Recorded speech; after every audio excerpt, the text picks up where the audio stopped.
faire un point sur l'actualité sportive et je suppose évidemment qu'on va parler des championnats européens. Bah, c'est l'événement. Eh oui. C'est l'événement, c'est à suivre évidemment sur France Télévisions cet été. Ouais. C'est les championnats européens et en plus ça se passe bien pour les Français. Pourvu que ça dure. Pourvu que ça dure, effectivement. On va voir ça tout de suite. Il y a encore eu un super dimanche pour les tricolores. On a engrangé encore quelques médailles. On va voir les images tout de suite avec Mélanie De Jesus dos Santos. À 17 ans seulement, la Française a décroché le titre européen au sol en gymnastique. Elle rentre dans un cercle très fermé puisqu'auparavant, seuls 2 autres gymnastes tricolores avaient remporté le titre dans cette discipline. Ludivine Furnon, c'était en 2000 et Isabelle Severino en 2005. Autre médaille d'or sur l'eau cette fois avec Hugo Bûcheron et Mathieu Androdias. On parle bien sûr d'aviron et les 2 Français engagés dans la catégorie 2 de couple. Ce sont eux aussi parés d'or. Les tricolores qui sont allés chercher ce titre européen après un énorme combat dans les 500 derniers mètres avec des bateaux roumains et britanniques. Ah ouais, ça s'est fini vraiment à quelques centimètres. Là, et puis là, on peut le dire, Coco Rico. Hein. On le dit. Et puis voilà, toujours dans l'eau, mais sans bateau. Lui, Mehdi Metella, ligne d'eau numéro 6, a dû se contenter de la 3e place du 100 mètres nage libre des championnats d'Europe. Mal embarqué après 50 premiers mètres laborieux, le Français a dû s'employer pour arracher une médaille de bronze dont il faut parfois se contenter. Une médaille au championnat d'Europe, c'est déjà pas si mal, finalement. C'est très bien, exactement. Tennis, foot ?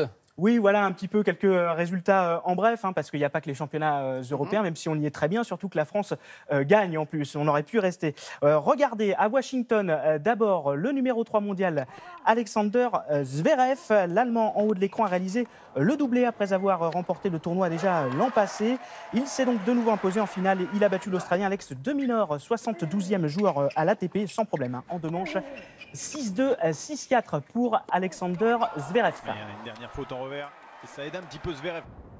Et puis, chez les femmes, ça jouait à San José. La Roumaine Mihaela Buzarnescu, 24e joueuse mondiale, a écrasé Maria Sakkari en 2 manches. Le score très sévère, 6-1 à 6-0. C'est le premier titre cette saison remporté par la Roumaine.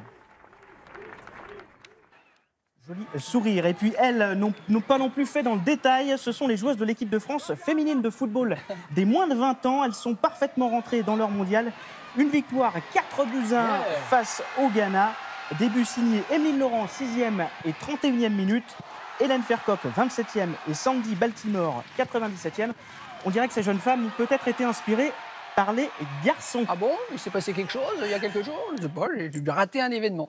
Un petit concours de plongeon, ça me ferait plaisir, Nicolas. Est-ce que vous avez ça en magasin, si j'ose dire? On a ça en magasin. C'est vrai qu'on est en période de canicule. Ouais. Et en période de canicule, bon, on est tous un peu pareil. Un petit plongeon d'une digue dans la mer. Après, je ne sais pas si on plonge comme les sportifs de haut niveau, mais voilà. on ferait quelque chose quand même. Ou dans la piscine, mais il y en a qui ne trouvent pas ça très fun. Alors, on va voir ça tout de suite en images. Ça se passe en Suisse, sur le lac et des 4 cantons. Un plongeoir à 27 mètres de haut. Il n'y a plus qu'à sauter, évidemment. Je vous laisse apprécier.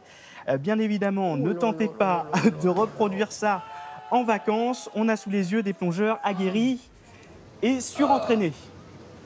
Voilà, on vous attend sur le plongeoir, évidemment. Oui, bien sûr, bien sûr. Et puis ce matin, je vous ai trouvé pour terminer une belle histoire. C'est en Écosse. Regardez cette drôle d'embarcation. Il s'agit d'un hydroplane. Celui-ci était au fond de l'eau dans un lac après un accident durant une tentative de record de vitesse dans les années 60. Eh bien, des passionnés l'ont repêché puis reconstruit après l'accident de son pilote. C'était en 1967. Il a de nouveau été testé sur l'eau.